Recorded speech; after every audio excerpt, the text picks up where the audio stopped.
दामाजी पंत ने अपनी पत्नी से कहा, मैं अन्न कोष खोल करके लोगों में बंटवा दूं, मेरे प्राण तो जाएंगे पर इतने लोग बच जाएंगे।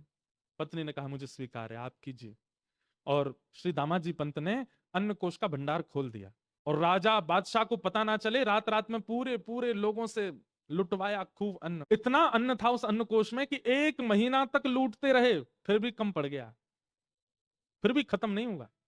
लोगों के घरों में अन्न चला गया, लोग रोटी सब्जी बना के पाने लगे, भुखमरी बंद होने लगी, लोगों के प्राण जाने बंद हो गए। लेकिन ये खबर जैसी बादशाह को पता चली कि उनसे बिना पूछे दामा पंत ने अन्न कोष खोल दिया, बादशाह ने आज्ञा कर दी, तुरंत बंदी बनाओ और दामा पंत को पकड़ करके बंदी बना करके सूली पर चढ़ा दो। मुझसे बिना आज्ञा लिए इसने ये किया कैसे? राजा के जो सेना थी, उस सेना गई घोड़ों पर बैठ करके। दामा जी को पता था कि एक दिन तो ये होना है, और आज जैसे ही सैनिकों को आते देखा, अपनी पत्नी को मुस्कुरा कर देख करके बोले, देवी अब मुझे आज्ञा दो, अब मुझे जाना होगा। देखो ये सब आ रहे हैं, ये मुझे ले जाने ही आ रहे हैं और मुझे सूली पर चढ़ाएंगे। तुम ध्यान रखना अपना, और अपनी भक्ति तो करना ही, साथ ही मेरा स्मरण करके मेरा भजन की जो क्रिया है उसको भी तुम करती रहना। पत्नी बहुत रोई, दामाजी को बंदी बना लिया, और बंदी बना करके सेना जो थी ले जाने लगी। चलो राजा की आज्ञा है, तुम्हें सूली पर चढ़ाना है। हाथों में हथकड़ी, पैरों में बेड़ियां बांध करके ले जा रहे थे दामाजी को। थोड़ी दूर पर पंढरपुर आया, और पंढरपुर आते ही नेत्र सजल हो गए श्री दामाजी के। और जो सेनापति था उससे कहा, एक अंतिम इच्छा मेरी पूरी कर देंगे आप? बोले क्या?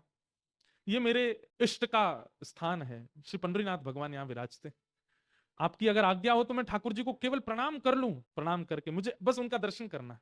ठाकुर जी के सन्मुख दामाजी को ले गए। दामाजी ने सजल नेत्रों से कहा, हे विठल, हे विठोबा, मैंने अपने लिए कुछ नहीं किया, केवल आपको भजने वाले वैष्णव, आपके जन, ये संसार के लोग ये केवल खा सकें, इनके अकाल मृत्यु से, अकाल कारण से मृत्यु ना हो, बस इसलिए मैंने वो अन्न कोष खोल दिया। किया मैंने गलत है, ये अपराध मैंने किया कि एक बादशाह का अन्नकोष, एक राजा का अन्नकोष उससे बिना पूछे मैंने खोल दिया। लेकिन मैं अगर उनसे पूछने जाता तो वो कहीं ना कहीं चाबियां भी मुझसे अपने पास रख लेते, और फिर मैं जीवन में कभी मानव सेवा नहीं कर पाता, लोगों को अन्न नहीं दिलवा पाता।